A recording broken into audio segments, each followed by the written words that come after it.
سوچی آباد جهان بدیدا هیواد ودان شاد و حریت دیوی گران وطن افغانستان. الحمد لله الذي خلق السماوات والأرض وجعل الظلمات والنور وفضل العلم على الجهل. وبعد، فأعوذ بالله من الشيطان الرجيم. بسم الله الرحمن الرحيم. إنما يخشى الله من عباده العلماء.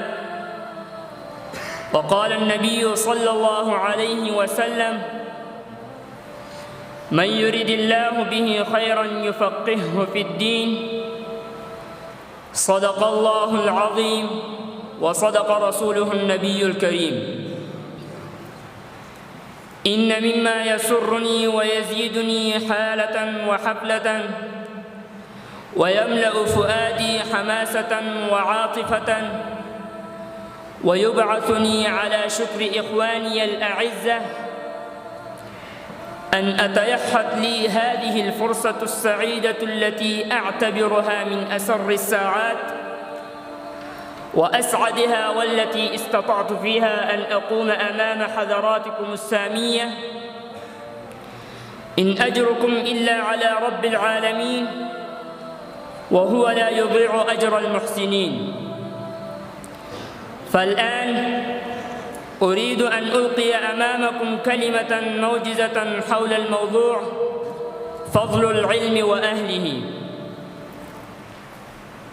يا معشر الطلاب، إنكم تعرفون جيداً أن العلم هو نور وهدى، وأن الجهل ظلمة وضلال، وأن العلماء ورثة الأنبياء ما ورثوا درهماً ولا ديناراً، وإنما ورثوا العلم، فمن أخذ به أخذ بحظ.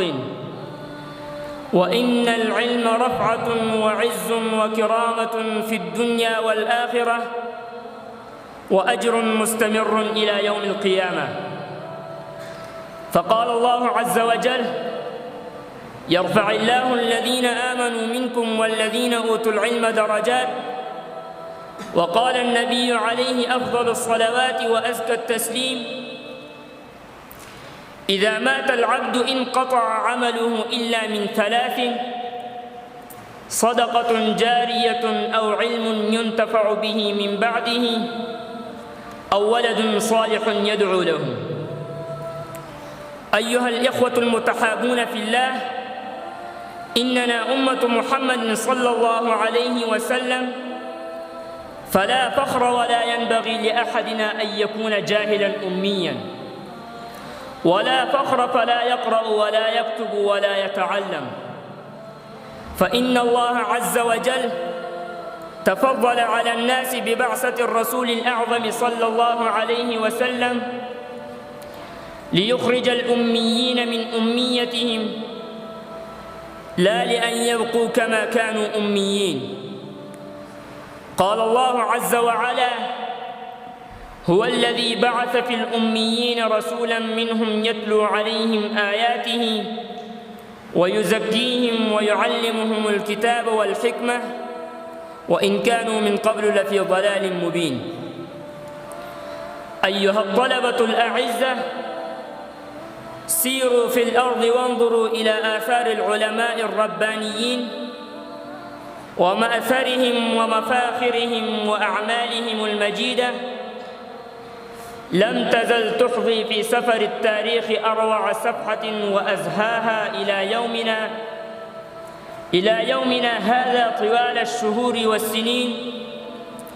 آثارهم محمودة وطريقتهم مأثورة وذكرهم مرفوع وسعيهم مشكور. أن ذكروا في المجالس ترحم الناس عليهم وادعوا لهم. وإن ذكرت الأعمال الصالحة والأخلاق النبيلة الفاضلة والأداب العالية القومية، فهم نماذج حية وقدوة صالحة للناس فيها، وأعلام يهتدي بهم وأئمة يقتدي بهم وأقطاب تدور عليهم معارف الأمة، والأمة وأنوار تتجلى بهم غياهب الظلمة. تعلم فإن العلم زين لأهله، تعلم فإن العلم زين لأهله وفضل وعنوان لكل المهامد. تفقه فإن الفقة أفضل قاعد، تفقه فإن الفقة أفضل قاعد. هو العلم ينجي، هو العلم الهادي إلى سنن الهدى. فإن فقيها واحدا متروعا أشد على الشيطان من 1000 عابد. والسلام عليكم ورحمة الله وبركاته.